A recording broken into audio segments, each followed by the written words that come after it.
This week's episode of This Is Only a Test is brought to you by Crizal. We all rely on technology like computers, phones, and tablets on a daily basis, but unfortunately, all that screen time can put a strain on your eyes and lead to headaches, blurred vision, and increased sensitivity to light. Thankfully, Crizal no-glare lenses protect your eyes from the glare of digital screens, as well as harmful effects of blue-violet light, helping to safeguard your eyes from potential damage. Crizal no-glare lenses reduce distracting glare. Your friends and family can actually see your eyes, not just your glasses.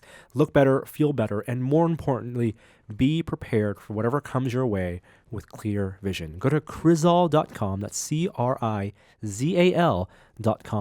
and start living life in the clear. Hey, let's start the show. For Thursday, February 9th, 2017, welcome to This Is Only a Test, the official podcast of Tested.com.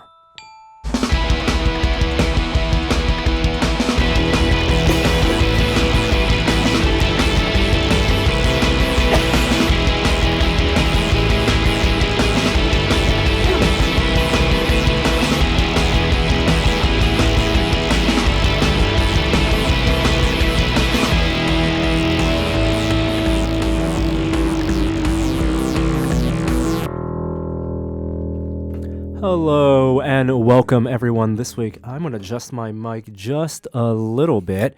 Let's start off by asking the important question. Hey Jeremy, you okay? Barely made it through that intro. I'm still a little bit sick. I might pop a couple Dayquil right now. Hey, and guess what? Norm?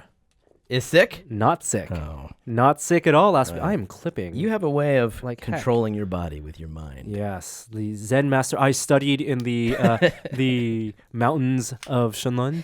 I have That was a reference. I understood that. Yes, yeah. Because There you go. All right. Oh, well, are we gonna jump right into it? Okay. Maybe we should. How are you guys doing? Other than recovering from the ailments of mortal men. I'm going to be doing some Tezande today, leaning away from the mic.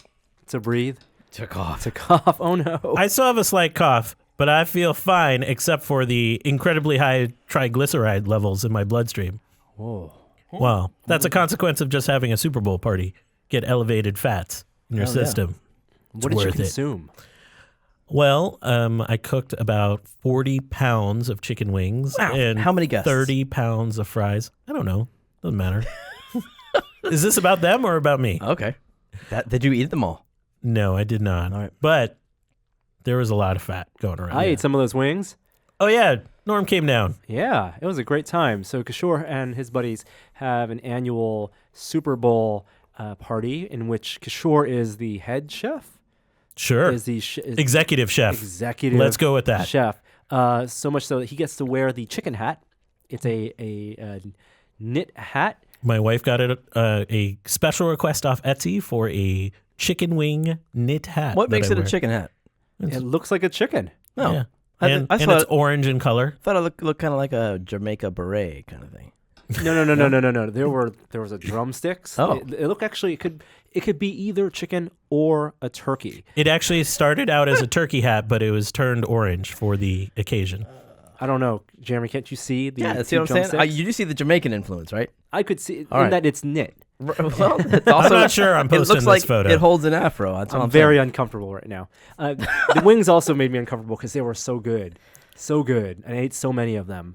What were the flavors this year? If you wanted to share. So first, shout out to all the listeners who sent in chicken wing recipes and gave me advice. Just really quickly, I used a method from Serious Eats where we increased the pH on the wings and then par-cooked them, and then we finished them in a 425-degree deep fry in peanut oil. And you got an extra crispy wing that way. We had a Korean kind of earthy barbecue flavor. We had a smoky hot barbecue, we had a habanero that was fruity and delicious. We had an adult wing that was mint julep, where you could actually really taste that bourbon and mint in there. And finally, we had a Trump-inspired wing. What did that include? That was a surprise and also a delight. We Not made to consume, but to look at. I mean, it was like an orange wing, and it had a little spun sugar on top for his hair. What type of chicken was it? Very dignified. Oh, it was jerk chicken, but Jerk chicken. I don't want to I don't want to introduce the politics into it. Even your wings are Spitting political. the sugar for the hair was pretty funny though. That was my least favorite part of the wing. Well, that wing just leaves a bad taste in your mouth. That's okay. Ooh, okay. What about the actual Super Bowl itself? That was unbelievable. Was that this past weekend? So, Jeremy, no surprise you did not watch the Super Bowl. I didn't. Half of America watched the Super Bowl, I believe. At some Not point. quite. Or, I'm sorry. It was 115 million people. So Almost half. I think they said 115, but at some point, 160 million people at some point watched part of the Super Bowl, and you were in the other half. Yeah, I mean, the parade has to have an audience. You know, that was one of the all-time Super Bowl games ever. Bad analogy. Like, it was to the point where I was going to turn off the TV. It was that much of a blowout. To have that incredible of a comeback, that's something we'll never see again. it's really interesting after the fact to read all these statistical analyses of what the odds were and what the missteps were. I think Wired had a story where they brought in the blackjack player of the MIT, the leader of the MIT blackjack team, runs an analytics company now. Really? He did an analysis of what the Atlanta Falcons did wrong when they had a 99% chance of winning that game. That's Monday morning quarterbacking. It is, yes. Sure. You know, Yes. I can still talk the lingo. I think we're well into the pop culture territory right now, so let's go cue that up.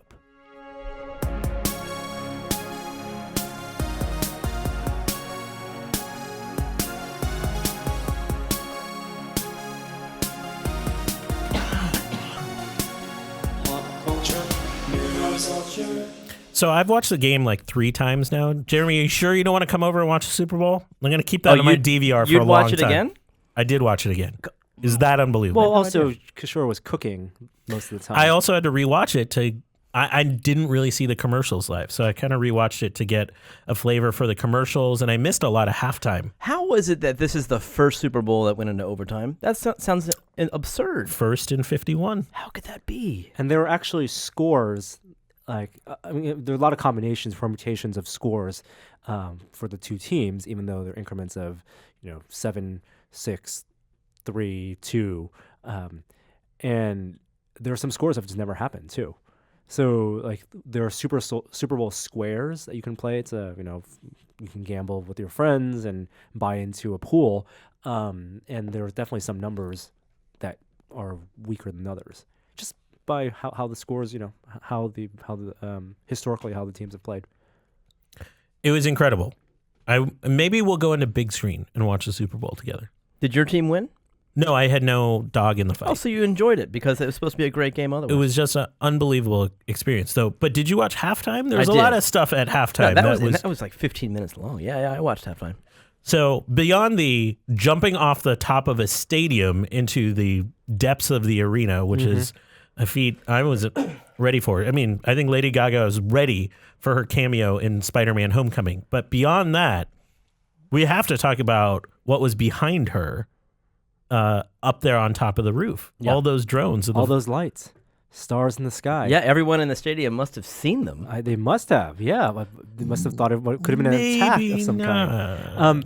So the halftime show kicked off with Intel's drone army, and Intel has been working on this fleet of drones. I think they had a world record of 500 of them flying at once, not at this Super Bowl, but at a previous public event. And Disney World, I believe, has already been using these drones for fireworks-style light shows. So they were brought in to Houston, where the Super Bowl was at, to perform as a part of the halftime show.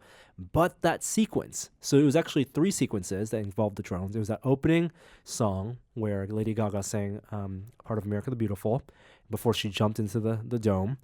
And then also the interstitials for leading into the commercial break, showing the Pepsi logo.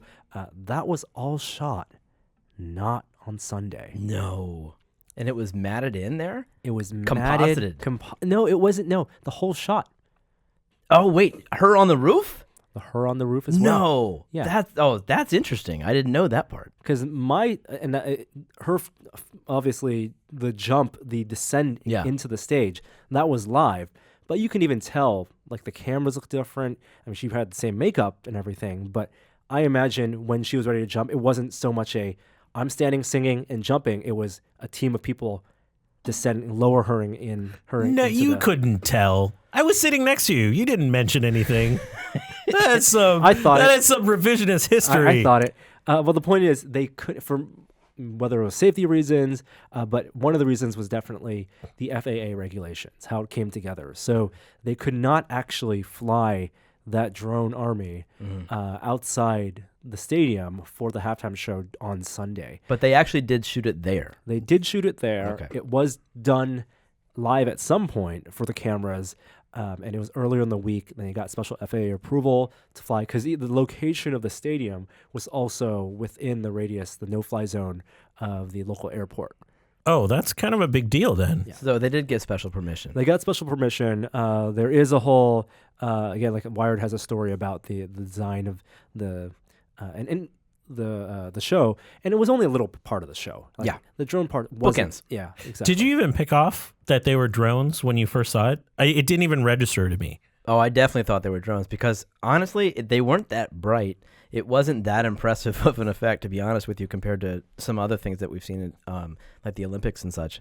And they were moving in that same arrangement with hovering dots that we know of. I don't think they maximize the use of this kind of swarm technology that you can. If you have a couple hundred drones with RGB LED arrangements that can do any color, like there are many more sophisticated. And I'm not saying this wasn't sophisticated. Doing the Pepsi logo on the American flag is pretty cool at that scale. But you could do a lot more if it was just about that technology. Like Intel's been doing this a bunch of places, right? Yeah, so I think the 500 drone world record they did was in Sydney. Disney World was where they had been performing ahead of this. And did you see them when you were at Disney? No, I didn't see it. But it's part of some larger show or something? Yeah, I think Disney filed a patent and they're going to use it to complement their fireworks show. There's a name for this technology, and I'm trying to dig it up.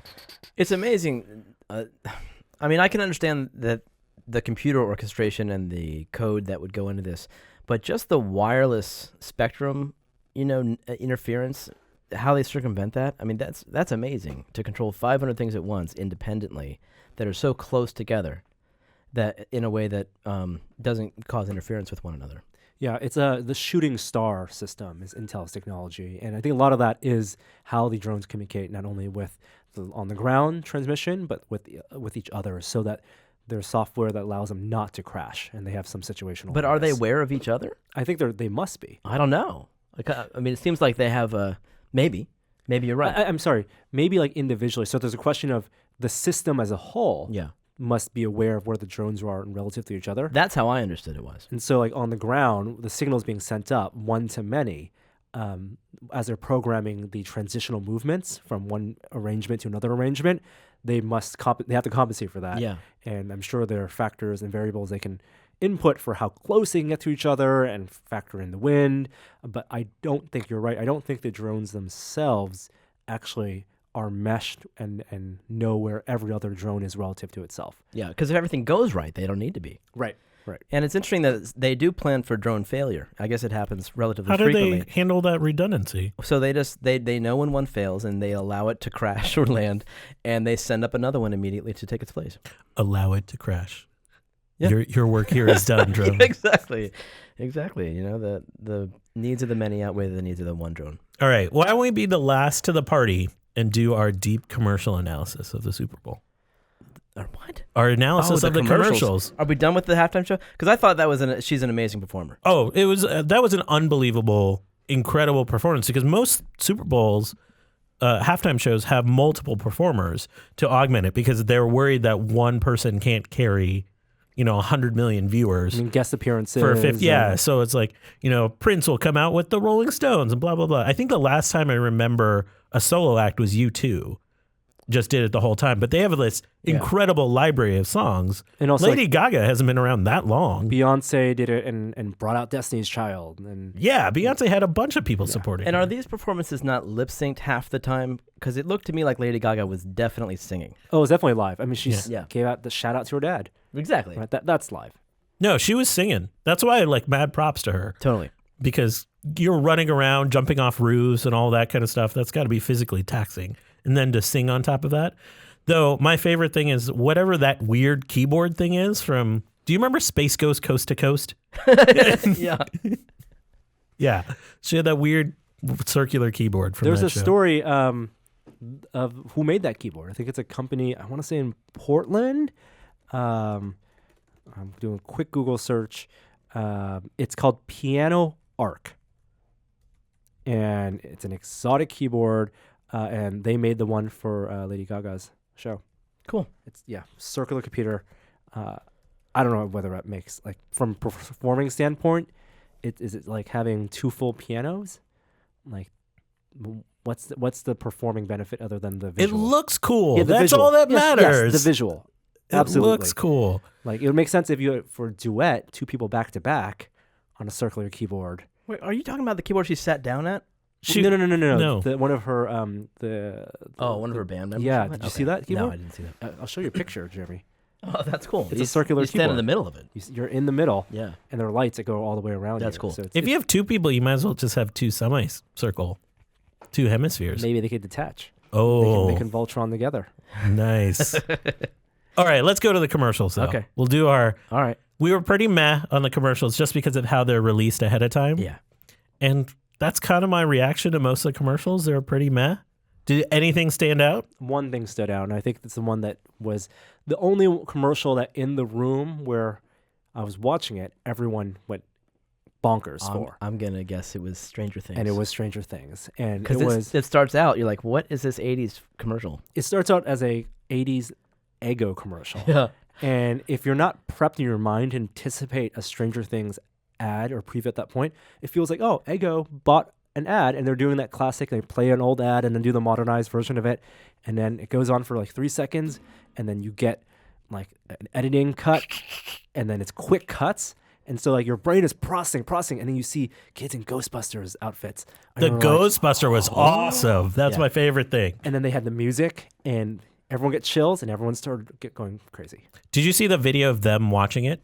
I think 3 No. or 4 of the kids were watching it together, and they filmed them watching the reacting to the trailer live. react. It's adorable. It is so great. So I thought I saw some 1983 references in season 1. Ghostbusters is definitely 84. Uh-oh. Has breaking it down. there been a time shift between the two seasons? That's not a time shift. That's the natural progression of time. Yeah, exactly. But it's like, so we've passed New Year's and we've gone, like Ghostbusters was probably not released in January. I'm just saying, like, maybe is this not the next day after season 1? What would you want? Given the cliffhanger, no spoilers. I actually kind of want it to jump forward a little bit. I actually have no opinion on that. I will eat whatever they serve me. Well, I figured the kids are getting older. You might as well like let them Good age point. naturally. Nice point. Yeah. Yeah. Let Make it go. Make it during the school year. What Yes. was part of it during the school year? I don't remember them going to school. Yeah, like make Wasn't school there a part guy of it. making? Wasn't there a counselor that made announcements or something? Oh well, there was that. You're right. No, Yeah. you're right. Like the They did go to science school. teacher. Yes, of Yes. course. Yes, Were they- yes. Yeah. Make contact with somebody using the radio. Yeah, I think it's time for us to right. rewatch Stranger Things, first of all.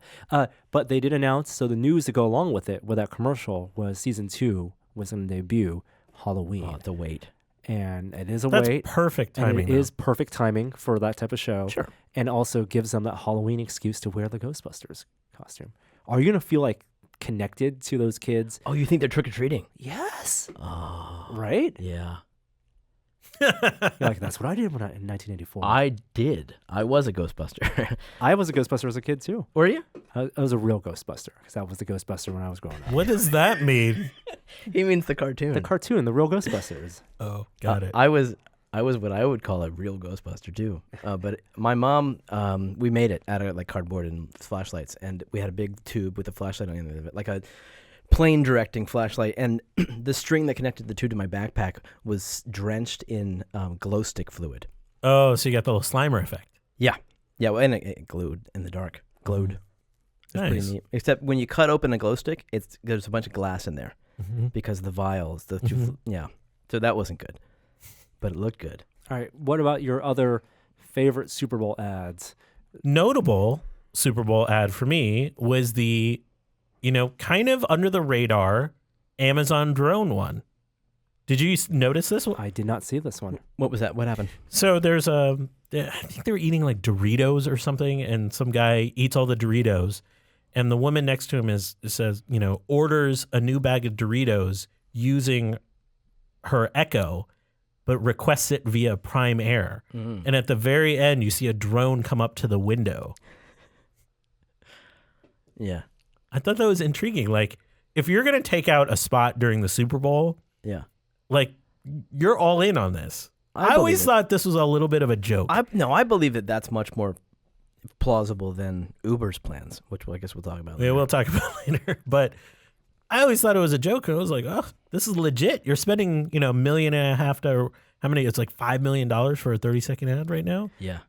So I wasn't very excited by the movie trailer commercials. I think those are always too short. They didn't. Those are also the ones that were released ahead of time, so there wasn't any exciting super new footage. There was the. Did you guys hear about the Cards Against Humanity Yes. pregame commercial? Wait, was that fake? No. So I had to actually, because it was during pregame, Yeah. and I did not actually see that live. So this Cards Against Humanity, Max Temkin did a blog post the night of the Super Bowl saying that they had bought a ad during the pregame of the Super Bowl, a 30-second ad, which was a video of a potato, One shot. one shot, with the word advertisement written on it In Sharpie. in Sharpie, and Simone would have been thrilled. I did not know when I read the blog post if he was joking or not. I thought- And he obviously there's like sarcasm in the blog post, like the whole thing is a gag, but whether they actually spend the money for the So ad. I thought so too. And then I went on Twitter That's what I did. and Yeah. looked, and there are all these tweets about it. And So- I think it might have only aired in certain local markets. Yeah. And which is what there was a whole Vox story. I think they bought an ad for Vox last year for The Verge, and it was the same thing, local markets. But did the advertisement indicate what it was for? no. No. So, and that's what the tweets were? They were like, what is this for? Why is there a potato on my screen? Yeah. Yeah. So I don't know what effect they were going for, if they were trying to do their typical like. Are we going to try to break down what Cards Against Humanity is all about? Because that's a black hole. How much money do you think they spent on that? Did they say? Jeez. I don't know. On the shot, I'm going to say $5. Yeah, sure. I don't know. It was a nice camera. Yeah. But it's rented. They have the camera, sure. For production, not a lot. For the distribution, I have no idea. $1 million. I guess. I mean, they could have paid for free city college education for a year in San Francisco. Now, the blog entry you mentioned said the title was Why Our Ad Failed, yeah, right? and that was their tongue-in-cheek like analysis of marketing research, and because I don't think that was legit. Oh, so you think that they're happy with the way it turned out? Yeah, I think they did. Okay. I think it came out exactly the way they thought. Okay. The blog post is about how was a critique on how companies typically do market research and do advertisements once their product becomes super successful. Like that was the gag. Yeah.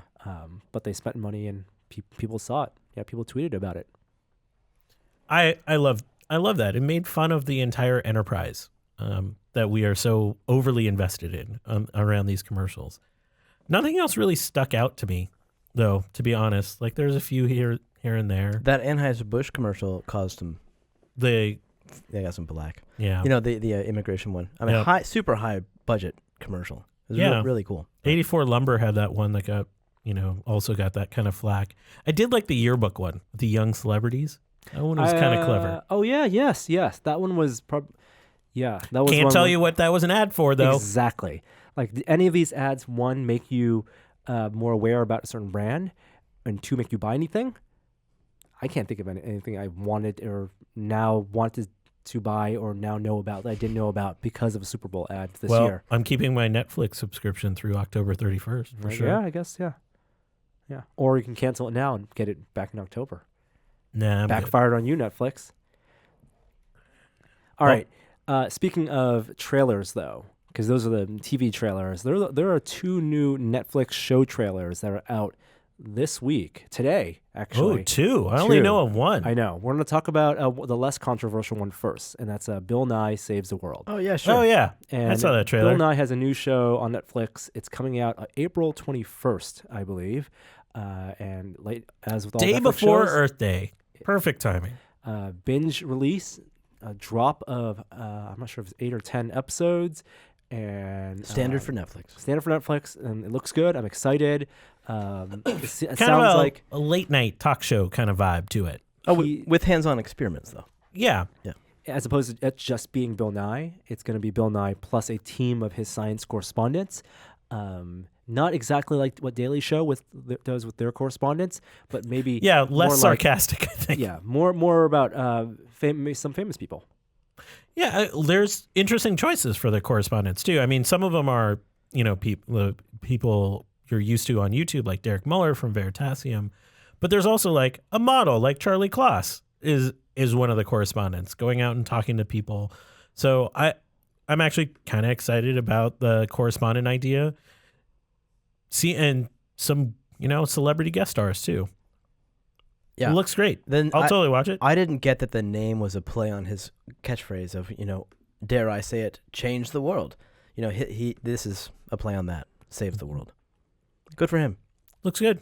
And Super we've smart. talked about the head writing team before. It's Phil Plait and Mike Drucker, which both friends have tested. So I'm excited about that. I hope that it remains super kid friendly too, because that's obviously what he's best known for. And I would love for this to be a family kind of thing, a family show. Now, the other show that Netflix dropped a trailer for is the one that may be a little more controversial.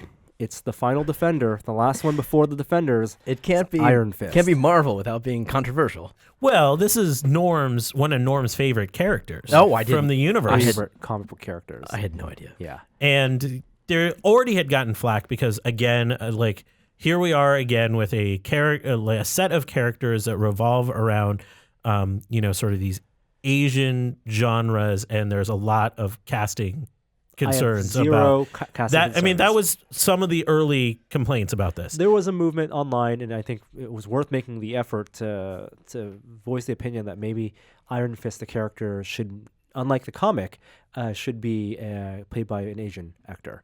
And it could have been the Marvel Cinematic Universe or TV universe doesn't need to always adhere to the comics canon. And Iron Fist as a character, really like Doctor Strange, was created in a time where it's the assimilation of Asian culture into American pop culture, right, through the eyes of a Western character. And over time, as Marvel Comics writers today have written Iron Fist, it's very much like a mantle that's being passed down, like the character of the Phantom, where there have been many Iron Fists, a whole lineage of Iron Fists, and they don't even need to be part of one family. It's just whoever earns the title, defeats the dragon, gets the power of the Iron Fist, and there have been plenty of Asian and Eastern and Western Iron Fists in that story. But the story of Danny Rand, the current Iron Fist, and the one in the title character in the show and the comics, it's a very typical Tony Stark type story, or even Batman or Green Arrow. Sure, it's a industrialist, a rich kid he gets lost in a different part of the world, learns a different culture, learns martial arts, and comes back and becomes a crime fighter. And the casting, I think, is fine. So yes, so you have to move beyond that criticism. That was the early criticism.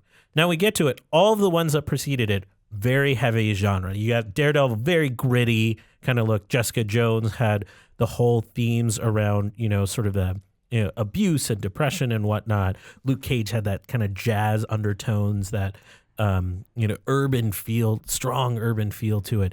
And now creatively, they could adopt different cinematic styles. Yes.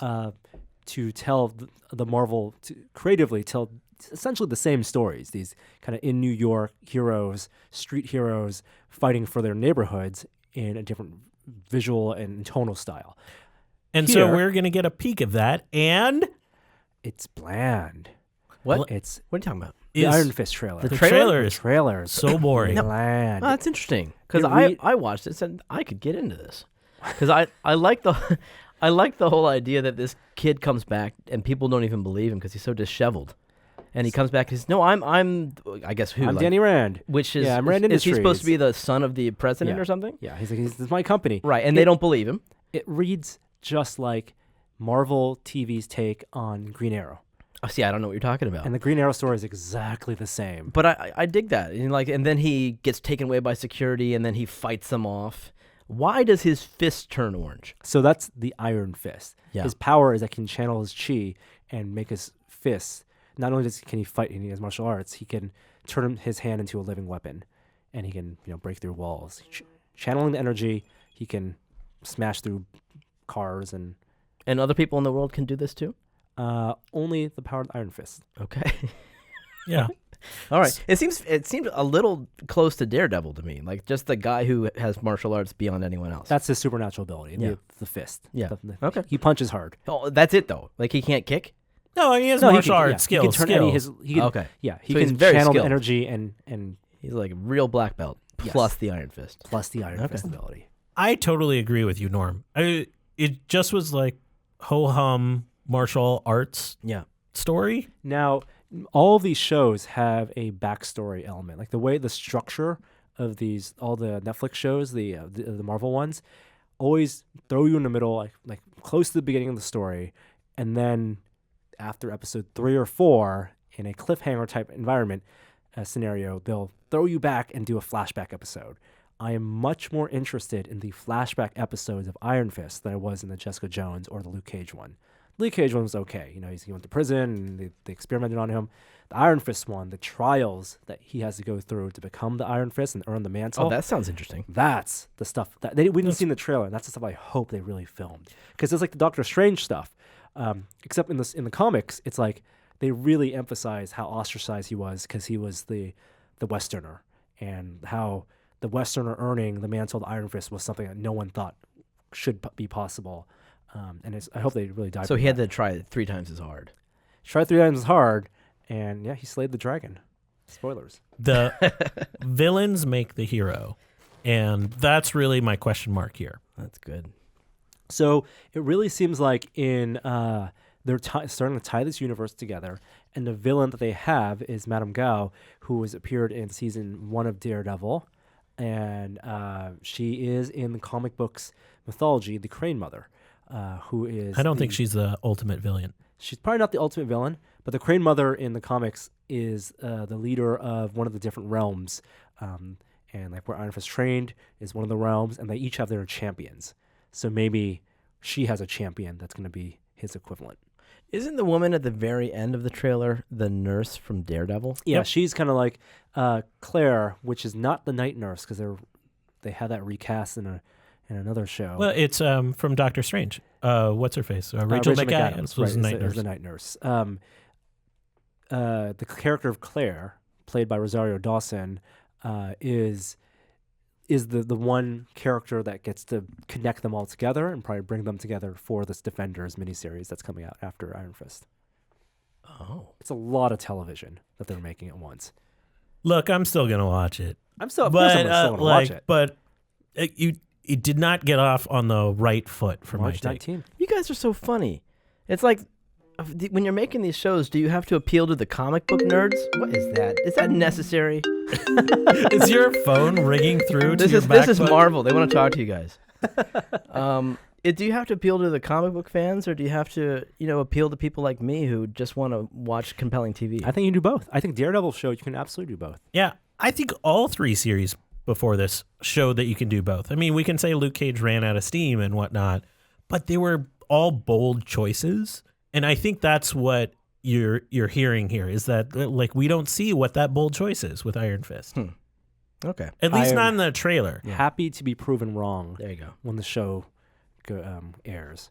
I just hope from a logistical standpoint, like this show didn't falter creatively because they were riding on the success of all these other shows and they knew they had to build something up for the Defenders. That it's not just like, their token martial arts show, procedural show. And then one last bit of pop culture news, a little bit on the sad note. We had a death in the pop culture family this week.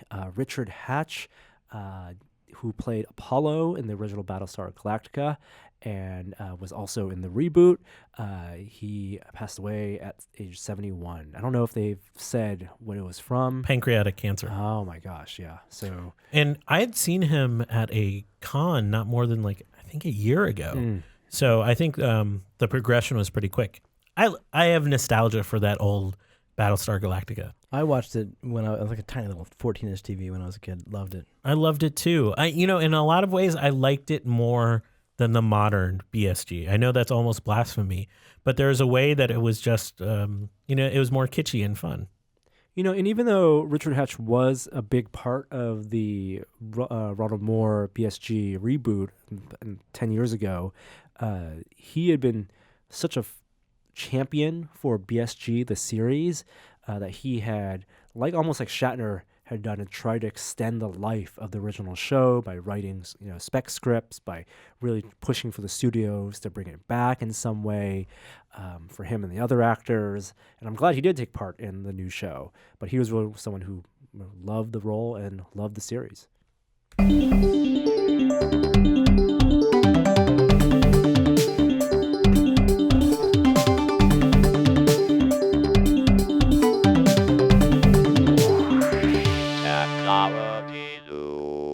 From the corrections department, we have a quick one from last week. Yeah, so we talked last week about the Kickstarter for Fidget, a device that you can fidget with, and how there were ripoffs from companies that move faster. And the thing we got wrong was the Fidget this is well known in the Fidget backer community, and those backers actually did get their products delivered. Fidget did deliver on those products, and people have been fighting back against the ripoffs by writing Amazon reviews and posting comments in YouTube videos, and really trying to back the company that they supported. I don't remember saying that they didn't get their backer rewards. Maybe we just said that they were beaten to market. I don't know. I'm glad that all this is happening. This is great. I'm glad that the backers are standing up for the product that they backed. That's cool. But on to some news. And yes, we will get to the news that we didn't get to last week because it happened right after our podcast. It'll be in the VR minute. Let's quickly jump through some tech news. I want to talk about Uber.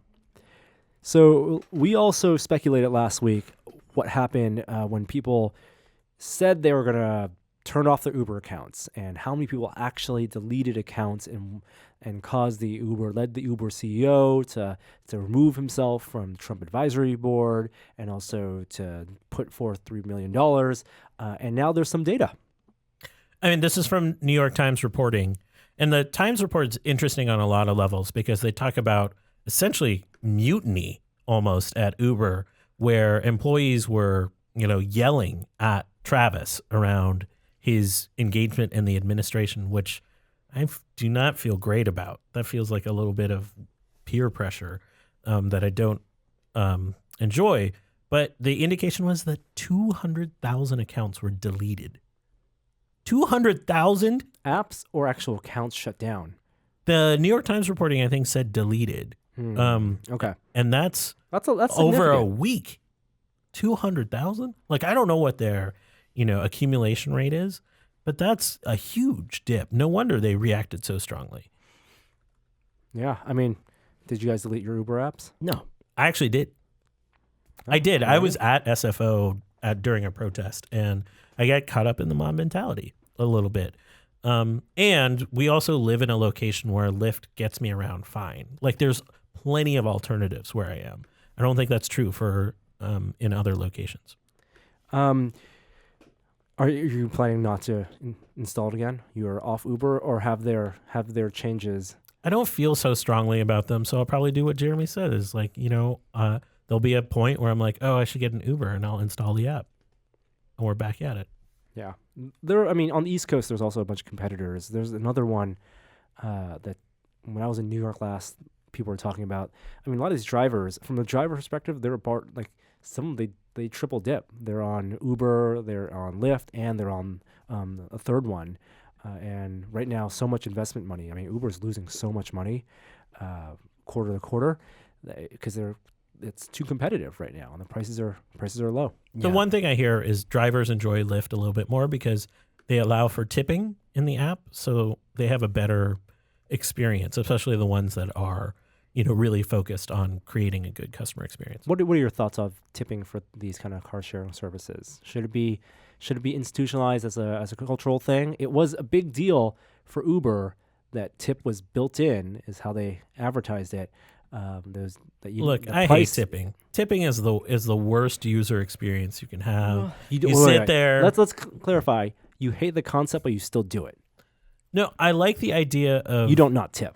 I don't not tip. It's just a horrible user experience because you sit there and wonder, and you have to do a bunch of math. And you mean tipping for car riding services or in general? Just in general. Tipping is dumb. Like, I wish it was built in, but that's not the reality of the day. Well, then the service would cost more. Yeah, which is fine. I'm with you on that. I'm totally with you on it. I think there's a how ideally it should be, and in a lot of countries, tipping is just like frowned upon unless it's exceptional service. Yeah, and it is built into the cost. But practically, because we live in a society where a lot of businesses are run with that tipping built into the structure of it. Yeah, at least in the 90s as well. Like, businesses didn't even have to pay you minimum wage if you had a tipping position. Right. So right. like businesses love it. Yeah. I think it'd be impossible to get rid of today. But to the point of a new type of service, relatively new, in the big scheme of things, car sharing and car riding, where they did start off, the big company, where Uber started off with tipping not being built in, and Lyft moving in to saying they want to build it in, like, what is your stance on that? Do you want to rebel against that idea? Like, I would rather it be built into the price of the ride. Well, it sucks for the drivers then. It's not their fault. Mm-hmm. We have a service called Postmates, which is a food delivery service. Yeah. For restaurants, they'll bring it to your house. I mean, if you want 75% of your order right, Postmates is for you. And they do. There we go. They have a thing where you tip the person after they arrive next time you use the app.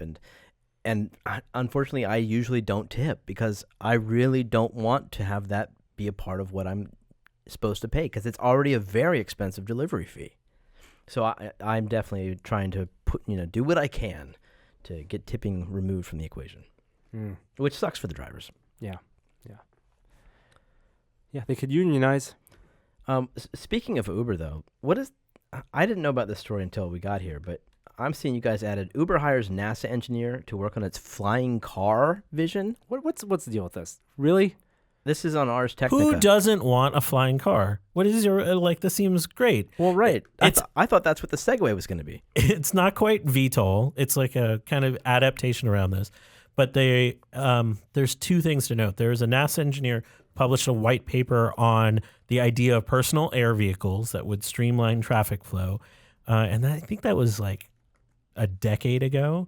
And then he got hired by Uber, and they put out a white paper just like late last year in October for something called Uber Elevate, which would be this personal flying vehicle idea. And it would be almost this sort of car, like airplane car hybrid with like propellers like a helicopter that would lift off from the top of parking structures and take you to locations. Weren't you just saying Uber's hemorrhaging money?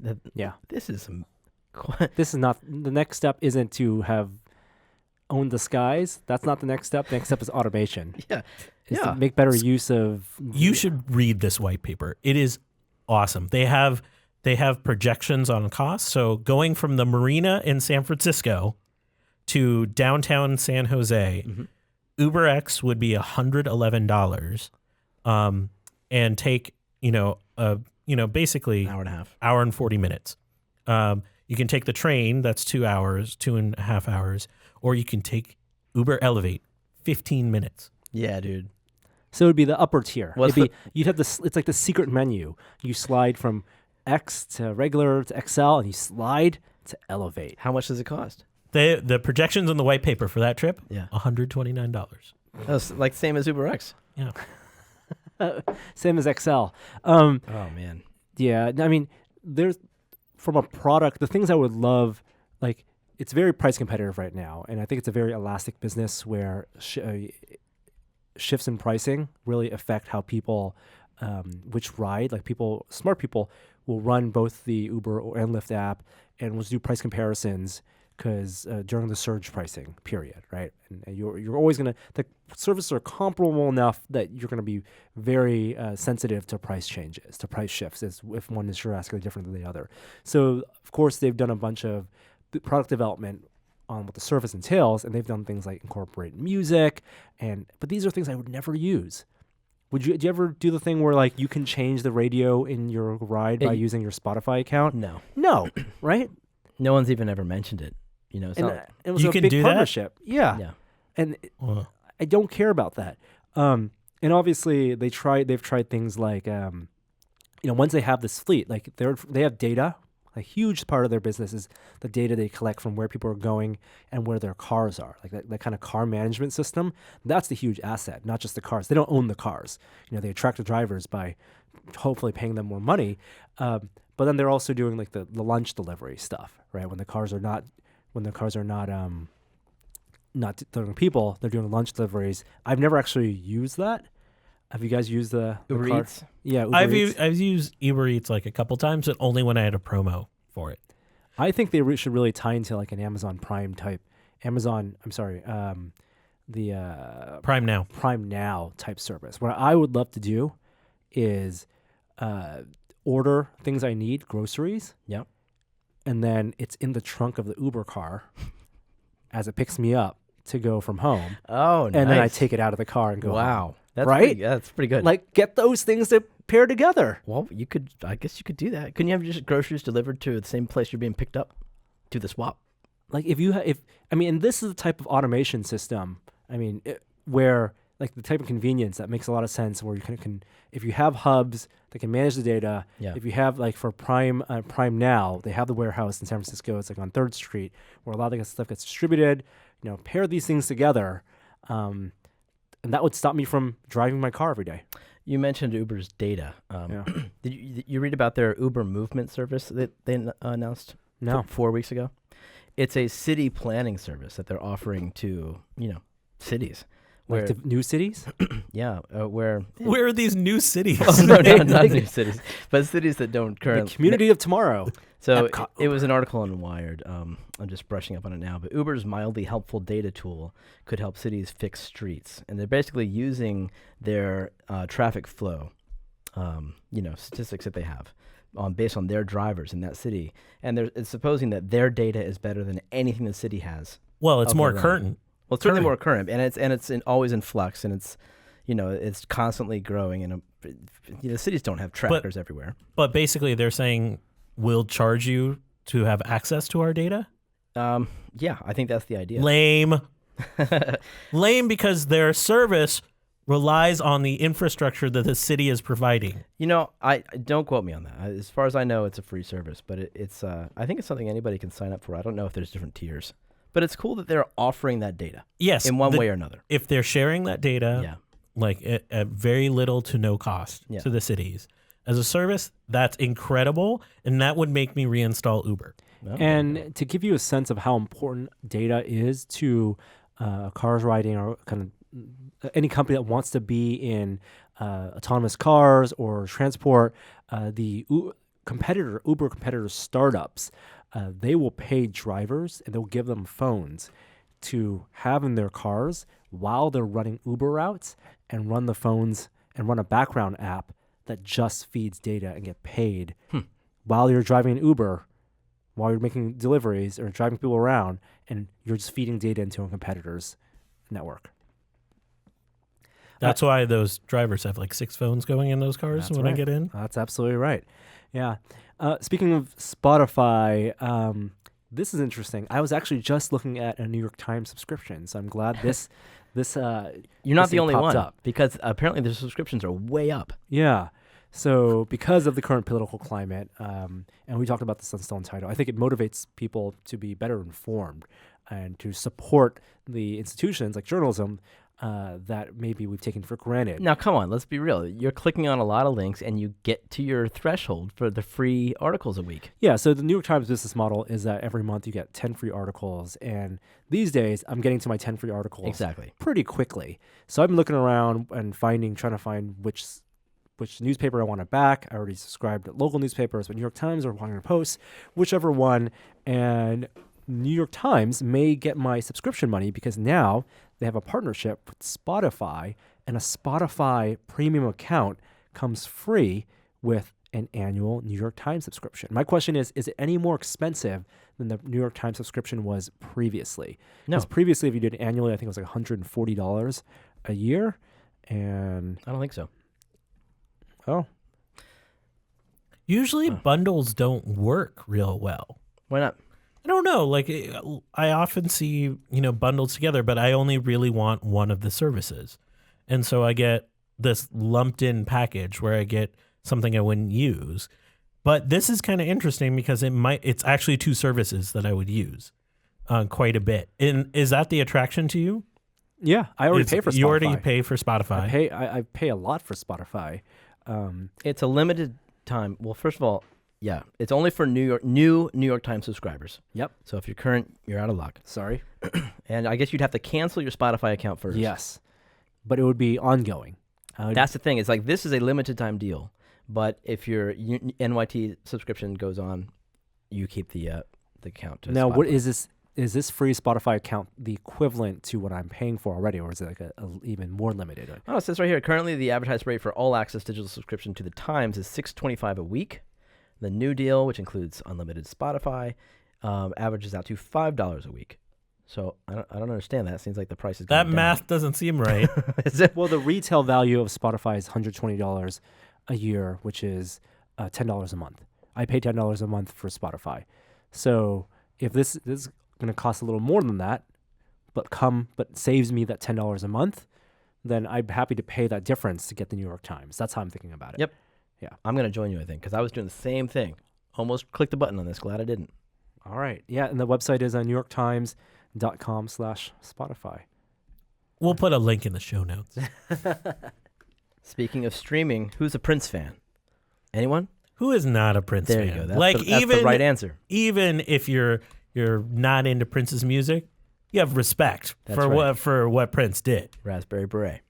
Well, apparently he's finally coming to streaming services. He was one of the last holdouts. I didn't realize. estate. So his estate made this decision. Was Well, he personally a apparently- holdout? He was personally a holdout, big time. Like, they have the Beatles now, Led Zeppelin. Everybody's on streaming now, but Prince was one of the holdouts, and famously so. Like, he was a Tidal supporter. He even released an album on Tidal. Is this because of money split?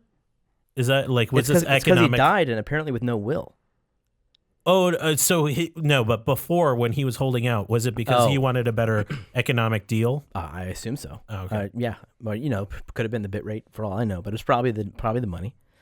And He had no will? apparently so. What? He plan on living forever. That doesn't mean you still don't does. have a It will. hurts. Yeah. So the labels have said we need to do this quickly because of some tax implications, so they're moving forward. They're going to release, I think, everything pre-96, because that's what the Warner Brothers or whoever Warner, the record company, that's what they own, and everything post, I guess that is going up for auction. Oh, that's great. Yeah. Well, Apple's going to win. Apple Music. Yeah. Don't Yeah. you expect that's who's going to win? What do you mean? They have the deepest pockets. They're going to shell Oh, out stuff. you mean Yeah. I don't know if Apple's bidding on that music. I think that. I mean, they did so much with the Beatles thing. Yeah, but they just got a timed exclusive with that. Yeah, that's what they'd probably do here. Oh, would I see what think. you mean. Yeah, maybe. I don't know how much of a selling point it is. The Prince music. Yeah. The window might be passed. I don't know. I bought Sign of the Times because it wasn't on streaming. Oh, well, there you go. I don't know. Hey, do you guys have smart TVs? In that I can have Netflix built in. Yeah. I have an Android TV. My TV has Android TV. Blah. I mean, it's a Sony. It runs Android. Yeah, I have a smart TV too. I don't use the features of it. no. But if you have a Vizio smart TV, you got an extra feature you weren't counting on Oh? the last few years. Yes, they were tracking your behavior What? illegally. I do have a Vizio smart TV in my bedroom. What do you mean tracking? Like Nielsen stuff? They were actually using it to monitor what you were watching. Uh-huh. And yeah, so they Uh-oh. got A lot of West Wing. FTC fined them this week $2.2 million. Were they selling that data? They were just collecting the viewing data on 11 million TVs they sold. Wow, and that was illegal, just collecting it. You can't collect data on that kind of stuff Without opting in. Without opting into viewing habits. Yeah. Even if it's anonymized and all that stuff. Yeah. All right. But there's no class action lawsuit. You're not going to get any money for that as a consumer. But you're not. Yeah, No, I'm but not, no. that was quite a nice bonus with your Vizio TV. Yeah, I didn't know that was happening. Good thing I wasn't using their service. I was plugging a Roku in. So all they knew was that I was using HDMI 4. HDMI 4 This guy really all the likes time. HDMI 4. Yeah. Wow, you have 4 HDMIs on that? That's what I Oh, need. I'm sorry. That's my other TV. It's HDMI 2 on my on the Vizio. Yeah. We're And talking about Vizios. Yeah, I know. Yeah. And I'm looking at one of the Vizios. Like, my plasma TV is going to die, I believe, this year. But I get the thing with the plasma where it's I get the purple heat effect when it's a really white screen. I get like flashes of purple, and it has turned off a couple times on its own, like pretty reliably. Once a week, it turns off on its own. So this year, I may be looking into a 4K HDR, and Vizio has a really nice one at 65 inches. Although I'm also looking at the 75 inch. It'd be twice as much. I'll watch that. New TV Quest for this year. Fun. When you buy a TV, how long are you going to keep it for these days? I like to think it's 8 to 10 years. Yeah, me too. I would like to think that's the life cycle of a TV. I've been much shorter than that because of how quickly the prices fell. Yeah. Because I think I have an 8-year-old 40-inch TV right now, and it's just when I bought it, I was like, 40. This is so massive. This is unbelievable to have a TV this thin and this big. And then all of a sudden, it just became like 55, 60, 65. I no equate it to problem. almost like video cards, where the difference between the high end, and I'm not talking about the Titans, like the 980s, or the 80 series on the NVIDIA side. The high end is maybe like 40% more expensive than 1 or 2 tiers down. And on TVs, there's like a sweet spot right now in the curve for pricing and size. And right now it seems to be like the 55, 65 inch side, where it's like a pretty good curve. You're paying the difference between 55 and 65, you're paying like $500. But the difference between 65 and 75, you're paying double. And if you're buying that mid-range, and these are all kind of high-end, if you're buying that 60-inch TV for a $1,000 TV, let's say. If you're buying a $1,000 TV, I don't think you need to keep it for 8 years. If you're buying a $3,000 TV, it better last you 8 to 10 years. Just like if you're buying a $300 video card, maybe that's going to last you 2 to 3 years. But if you're buying a $1,000 video card or a $700 video card, that's going to last you more than 5 years. We're at commodity point for TVs. Well, just like Jeremy's phone doesn't need to get any thinner. Yeah. The TV, like beyond 65, doesn't help me. I have to buy a bigger house to make that 65-inch TV Or worth then it. you want to go projectors. Yeah. I really want 4K projectors to go down in price this year. It's also about what features they add to make it compelling to upgrade. I guess 4K was not quite enough for me. At the point when 4K was released, the content wasn't there. Now there's plenty of 4K content. Content's great, but honestly, I'm okay with 1080. And even upscale to on a 4K TV, I don't care about that difference. It's not like going from DVD to It Blu-ray. isn't, but you can't say without having lived with a 4K TV. I have a 4K TV. Oh, you do have a 4K TV. And I'm okay. Okay. I'm okay with 1080p content on it, but the HDR aspect of it is much more compelling. I totally agree. What about games? Do you pipe 4K video game content on that TV? No, I don't have any consoles that do 4K. Do you have a PC plugged into it? Yes, And then you can run your games. I just use it for VR. Well, let us know what TV you get, Norm. Yeah. What about just getting a 5K monitor instead? For the living room? No, like that LG 5K monitor that you can't use near No, you internet can't. routers. Yeah, no, you can. Wow. Oh, that's right, because it doesn't have shielding. That's right. So Apple did not replace their cinema displays last year. Instead, they partnered with LG when they announced the new MacBook Pros, like the one Jeremy has. They said, here are your new Thunderbolt-enabled LG 5K monitors that they recommended, and actually did a big price drop last holiday for those as part of their accessory sale for USB-C. So price went down actually pretty reasonable for a high-end 5K IPS monitor, but people have found, and I'm surprised it took so long for people who bought that to have this problem. if you run the monitor close to your network router, it's not shielded and you get image problems. And it became a big enough problem that LG recalled the monitors, and it's a voluntary recall. Wow. So you can send your monitor in and they'll add the shielding.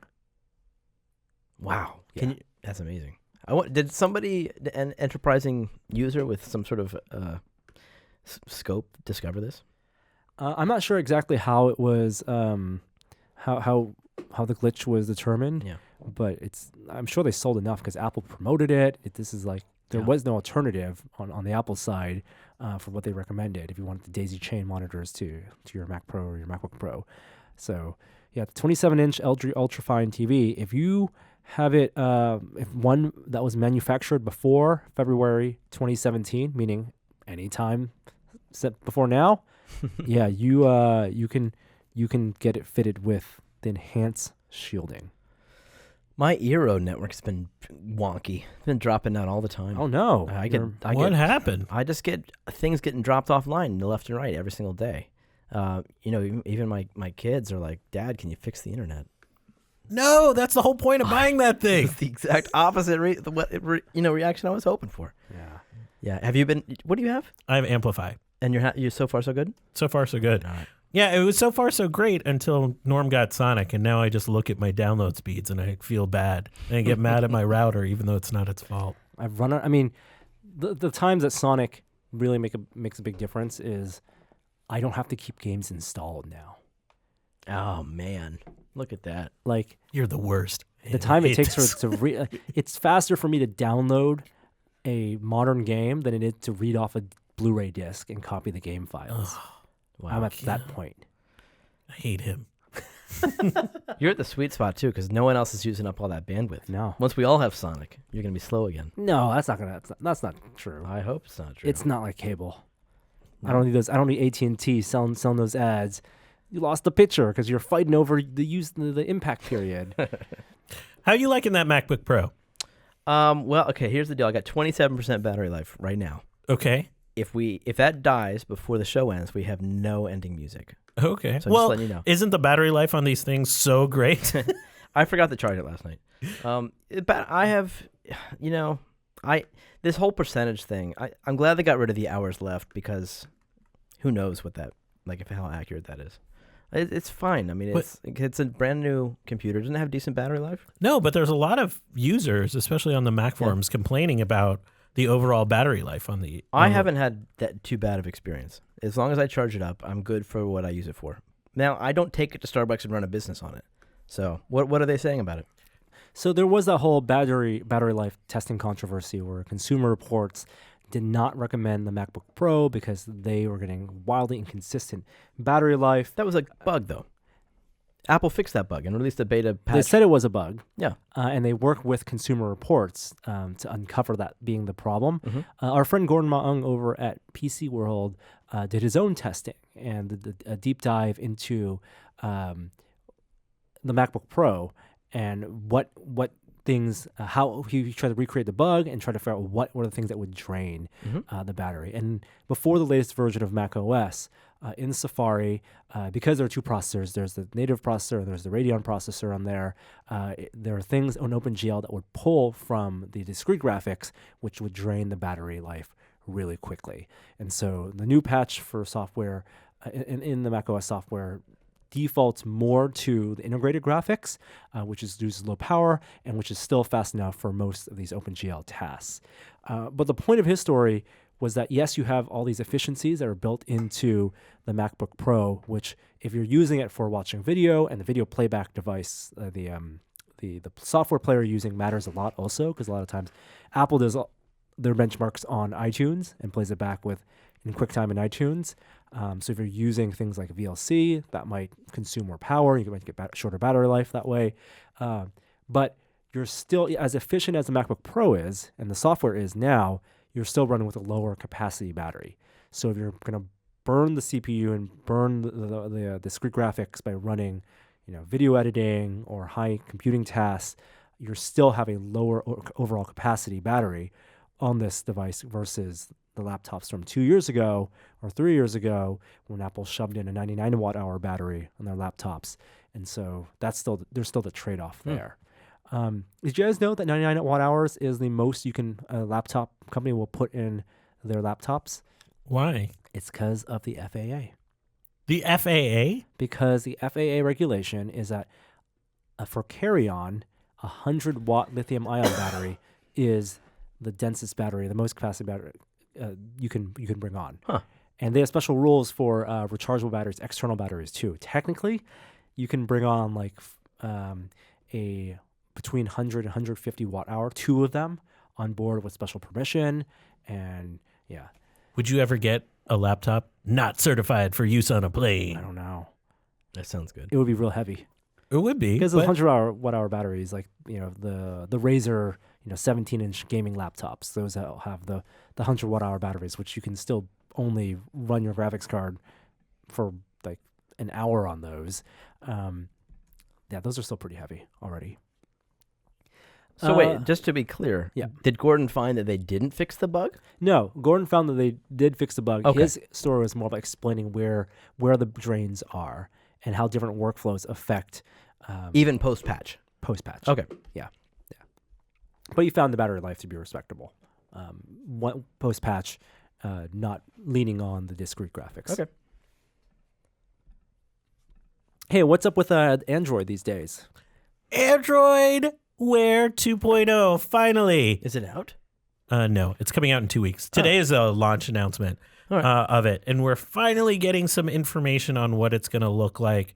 And I'm pretty excited. I mean, there's limited hardware that's going to run, but it's most of the devices that are out there. So like the Huawei watch, the Moto 360s, especially like the 2nd gen forward, some of the Fossil ones, the LG Urbane, which might be on my wrist right now. And it's getting some features that I think we've talked about, like it's going to have Android Pay if you have NFC in your watch. It's going to have a streamlined way, sort of interface, especially for looking at the different apps on your phone. It's, it's basically this. Is this a ground up rethinking in the same way that WatchOS was it 2? Who knows? This has had like fits and starts. Like this is the 5th time. Yeah, but does your watch look anything like this? No, but that's just watch interface stuff. Like I can make my watch look like that. Oh, okay. Through different programs. But I think it's a much more streamlined interface, but it takes advantage of new hardware sensors that are coming on board with some of the newer watches. Okay. Finally. Yeah. I'll test it out and see what you have to say. I mean, I'm concerned anytime any of these releases come out, especially with older hardware, how quick is it going to be on that old infrastructure? But like, I want Android. Android Pay is like one of those things where it's integrated into the Apple Watch to have, Apple Pay. Yep. Why isn't that on the Android watches, even though it's not that useful per se? I'm excited to have an update to a line that, a few months ago I thought was dead. I'm Very excited cool. for you. Yeah, I want to hear your reports from it. Speaking of one product line that's not dead, going back to Apple and TV smart apps, actually, there was a recent hire. Apple hired the head of Amazon Fire TV to run Apple TV. You think this is going to be like a blow it all up situation? I kind of hope so. I think that the last change to Apple TV, that remote, first of all, that they said was the biggest thing. I think it's that touch screen. The touch remote has been crap. The voice, I think, has been implemented poorly. What? Universal voice is necessary in these devices. It is. I still think it's like the most reliable Siri experience I've ever had. That's I don't think that's saying much. I really don't think that's saying much. Granted. And also the apps are underwhelming. It's very similar to the smart TV experience you can get with a Roku, or even built into your TV, where you're just loading up apps. And yeah, it's prettier. I agree. Yes, but it's non-essential. Are they still going to try to make games happen? Like, I feel like that's this weird tension right now. I think that touch remote was about making games more accessible on that platform. We talked about that. I'm just not buying it. They have to ship a first-party game controller. In fact, if they really want to make games happen, bundle it. If they did that, they would have a freaking game console in their hands, and they'd be making gangbusters. Well, the person they hired is actually going to be in charge of now Apple TV product marketing. And the person who was in charge of product marketing is now going to be running content negotiation deals. It seems to be a focus on getting more exclusive content on Apple TV. And I hate that content is the angle for to make these. It's just more devices killer apps. siloing. Yeah. And I think it's more the user experience, the whole UI design. Like, I think there could be improvements there to make getting to your content, whether it's exclusive or not, just a little easier. It's Apple, man. It's how do you make the biggest company in America even bigger? Like they have to continue to expand into new areas. Exclusive content sucks for consumers, though. Does it suck for Netflix? No, but Netflix has opened up APIs where, like, even on my Comcast DVR, Yeah. I can have tie-ins to. Oh, they want their Netflix client everywhere. Yeah, I- that's not what we're talking about here. And there's a difference. Conflict of interest. There's a difference between exclusive content that's new content you're paying for, and all these are kind of echoes of the VR debate, Yeah. and content you're paying to get exclusive access to. I mean, if Apple was serious about their Apple Music platform, then they would want that client everywhere. But they don't. You can't get that on Alexa or anything else. And it's not great. It's not great for consumers. You're right. All right. Last bits of tech news before we jump into our other sections. PS4. So did you hear about this? I don't think it's confirmed, but there's going to be potentially a PS4 Pro boost mode that will let you increase frame rates, increase performance on some games without needing specific patches. What the hell is boost mode? Like, you hit a turbo button on a controller? Turbo button. That's right. Well, one of the disappointments with the PS4 Pro was that the developers needed to patch games individually to take advantage of the PS4 and only take advantage of it in certain ways. Sometimes you just can't go back and say it's not the same as putting a faster graphics card on a PC, where it's going to get the 10-20% frame rate boost, and because some games are just coded to run at certain frame rates, and unlocking the full potential of the GPU on the game doesn't actually help the game and can cause glitches. So developers had to patch it to either give frame rate increases, more stable frame rate, or do super sampling or play things in 4K. But it wasn't universal across the entire library of PS4 games. Wait, and this will be? And this is the rumor is that it was a leak that was found in screenshots that popped up on an online thread. So take it as you with a grain of salt. Is that it will allow for games that were you turn on, you get higher frame rates automatically, but with the risk of getting some erratic. That's the gameplay problem. Like behavior. game developers, and I don't mean to generalize too much, but it seems like a lot of game developers, if they're programming for one platform, they can rely on that clock speed being what it is, and and they optimize for that. Right, exactly. Like they might not code something to elapse over a certain amount of time. They might just code it to elapse over a certain number of clock cycles, which they know in the case of PlayStation 4 is going to be X amount of time. But if you speed up the clock, then that could mess up all kinds of weird things. Yeah, and I want to say that allowing developers to work on a locked system allows them to optimize in a way, and they're the trade-offs. Like, one, you can't just throw in a new graphics card. You can't over time on a PC put in a new graphics card and get free upgrades. But it allows them to be more efficient at running their graphics on that system. I don't know. I would like the option to be there. It'd be funky if it was just a boost mode that you turn on in the PS4 menu. Yeah, and I wouldn't be warning. surprised. I wouldn't be surprised if they whitelist games for this too. But you're right; it would be fun to have. This just emphasizes to me that that the PS4 Pro is just PS4 4.5 barely. Right. And there's this emphasizes that I have no need to buy this console. I just wait for the next one. Wasn't the new one coming out this year? No, PS4 Pro's been out. No. I mean the next one. No, I don't think they've said anything about that. It's Scorpio. Scorpio. It's Xbox. Oh, that's the big unknown. There is no Scorpio version of PlayStation 4? No, Scorpio's Xbox. I know, but there's no. This is version. the big controversy with PS4 Pro was that they announced their intermediate update. One, they announced it after the Scorpio announcement, and two, it didn't seem like as big an update as the Scorpio announcement was for Xbox, for which there's still plenty of unknowns. Yeah. Even though VR was something they mentioned as being supported. Did you see that that Nintendo said that they're considering VR for the Switch? You're jumping ahead to the VR Minute, Jeremy. Is that VR Minute news? That's we'll call it. We'll call it tech news. Yeah. How could this work? Well, that's what Nintendo says. Like they said that they haven't committed to it, but they have the technology working in-house. And if they can find a way to create comfortable long-term experiences, then they will pursue it. Are you sliding it into goggles? That's a pretty big screen, and it's 720. Yes. Locally. I mean, resolution has proven not to be a limiting factor in people's enjoyment. It's mainly field of view. So maybe it's a low-res experience. But that sounds terrible. Isn't the Switch going to be heavy, though? It's heavy. That's my concern. There's no adapter for that. Well, it's certainly it wouldn't be another display that plugs in, would it? Did you see the That's patent? a whole separate device. Did you see the patent they filed? No, would it? They patented a headset design that the Switch would plug into. I don't like this. Meaning what? Like the headset has its own display? Or The headset has a slot. It slides into it. Don't like it. That's it. Don't like it. It's a Gear VR I don't like that at all. for the Switch.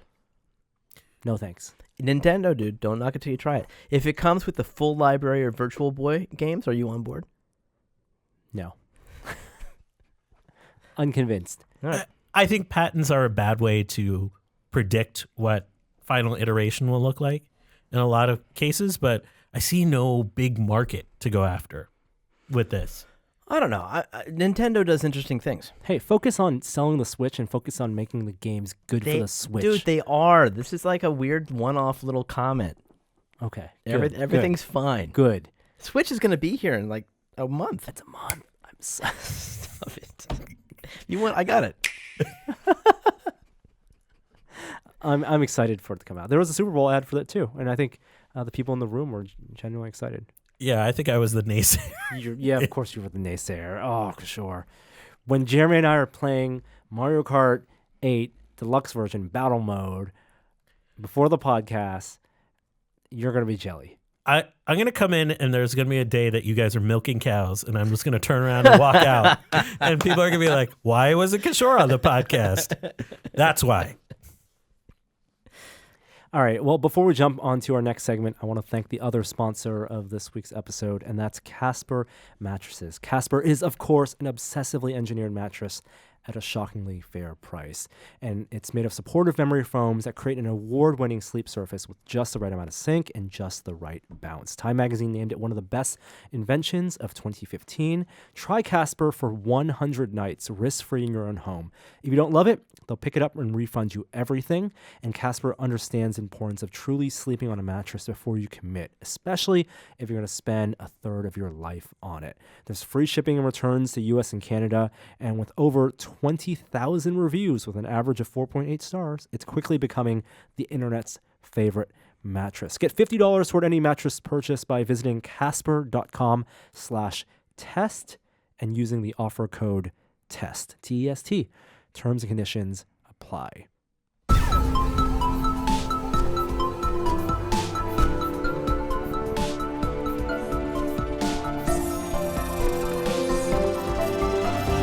Now it's time for a moment of science. Let's agree on one thing. Butt cracks are very unattractive. I saw Joey's.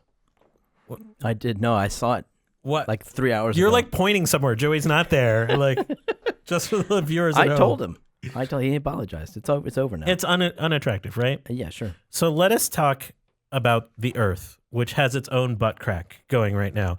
I have an image up here. This is Antarctica. It is a big continent, and unlike other areas of the Earth, the landmass shrinks and grows because a large percentage of it is ice. Yep. And we're going to talk about this little finger on the edge of Antarctica. The Italy of Antarctica. The Italy of Antarctica.